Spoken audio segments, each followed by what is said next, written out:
বিধানসভা ভিত্তিক অধিকার যাত্রা নিয়ে প্রচারে নামবেন আলিপুরদুয়ারে তৃণমূল কংগ্রেসের প্রার্থী প্রকাশজিৎ বড়াইক। রীতিমতো বুধবার বাইক র্যালি শেষ করে আলিপুরদুয়ারের নিউটাউন দুর্গা বাড়িতে পুজো দিতে তৃণমূল কংগ্রেসের লোকসভা কেন্দ্রের নির্বাচনী কার্যালয় অফিসে নারকেল ফাটিয়ে প্রচার শুভ সূচনা করেন। এছাড়া এদিন নির্বাচনী কার্যালয় অফিসে সাংবাদিক সম্মেলন করেন দাপুটে তৃণমূল কংগ্রেস প্রার্থী প্রকাশজিৎ বড়াইক। বলেন, বিধানসভা ভিত্তিক 100 দিনে কাজের পাওনা টাকার দাবি নিয়ে অধিকার যাত্রা এই নির্বাচনের প্রচারে ইস্যু থাকবে। এছাড়াও ঘরের টাকা 4,16,000 কোটি ট্যাক্সের টাকা দেয়নি কেন্দ্র সরকার। সপ্তাহে লোকসভা নির্বাচনে 17 মার্চ থেকে 23 তারিখ পর্যন্ত 7টি বিধানসভায় আমি নিজেই প্রচার করব। পাশাপাশি একই তারিখে ব্লক স্তরে ব্লক নেতৃত্ব আলাদা করবে এবং যদিও কটাক্ষ করতে ছাড়েনি বিজেপি নেতৃত্ব।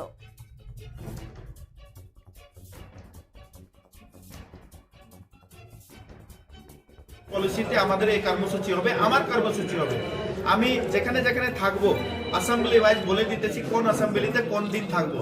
17 তারিখ আমার নিজের বিধানসভা এলাকাতে আমি থাকবো, 3 বার থাকবো এবং এই কর্মসূচি সকাল থেকে শুরু হবে রাত অবধি। আমি সকালে ওদের সাথে টিফিন করব, পূজা দিব এবং যে যে কর্মসূচি বিধানসভা ভিত্তিক থাকবে, অ্যাসেম্বলি ওয়াইজ মানে বিধানসভা, কুমারগ্রাম অ্যাসেম্বলিতে 11টা গ্রাম পঞ্চায়েত এবং আলিপুর 2তে 60টা গ্রাম পঞ্চায়েত ট্যাগ করে কিন্তু অ্যাসেম্বলিতে থাকবো। এরকমই 18 তারিখ আমি অ্যাসেম্বলি আলিপুরদুয়ার টাউন, আলিপুরদুয়ার 1 এবং আলিপুরদুয়ার 2তে যে যে গ্রাম পঞ্চায়েত থাকবে এই অ্যাসেম্বলিতে আমি থাকবো।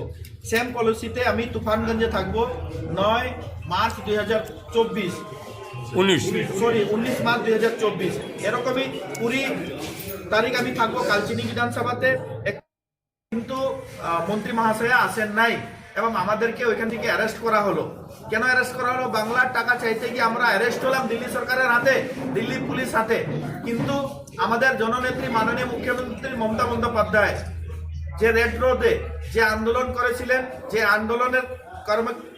যে আন্দোলনের রূপরেখা তৈরি করে উনি ঘোষণা করেছেন যে টাকা যদি সেন্ট্রাল গভর্নমেন্ট দিবে না ওই টাকা আমরা দিব এবং 1 মার্চ 2024 অবধি মানুষের অ্যাকাউন্টে টাকা কিন্তু ঢুকে গেছে এবং এই টাকা 1-2 টাকা না, 59 লাখ জব কার্ড হোল্ডারদের অ্যাকাউন্টে কেউ 2,000, কেউ 3,000, কেউ 5,000, কেউ 8,000, কেউ 10,000 এই টাকা কিন্তু ঢুকে গেছে। আমরা এই প্রচারের মধ্যে রাখবো। আলিপুরদুয়ার লোকসভা কেন্দ্র চায় বাগান এবং গ্রামীণ উদ্ভিদ সেম পলিসিতে আমাদের এই কর্মসূচি হবে, আমার কর্মসূচি হবে। আমি যেখানে যেখানে থাকবো অ্যাসেম্বলি ওয়াইজ বলে দিতেছি কোন অ্যাসেম্বলিতে কোন দিন থাকবো।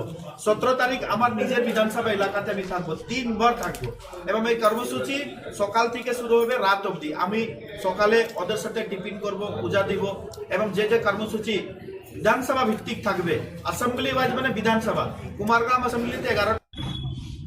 আজকে মাননীয় প্রকাশজিৎ বড়াইক যেটা বলেছেন, খেলা হবে ময়দানে হবে। আগের বার রেফারি ছিল তাদের, লাইন্সম্যান ছিল তাদের, ফলত খেলাটা খেলে ওরা খুব জুত পেয়েছে।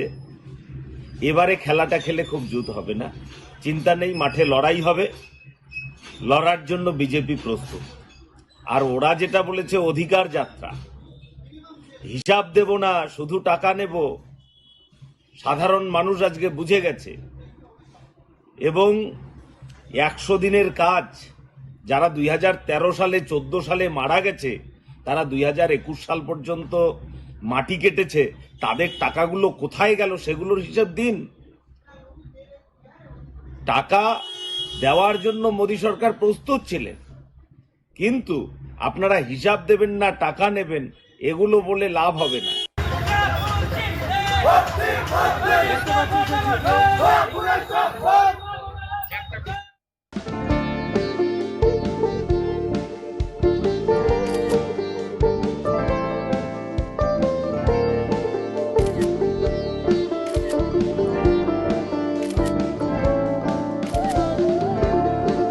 Kiara ma'am, shot ready. Just 1 second, huh?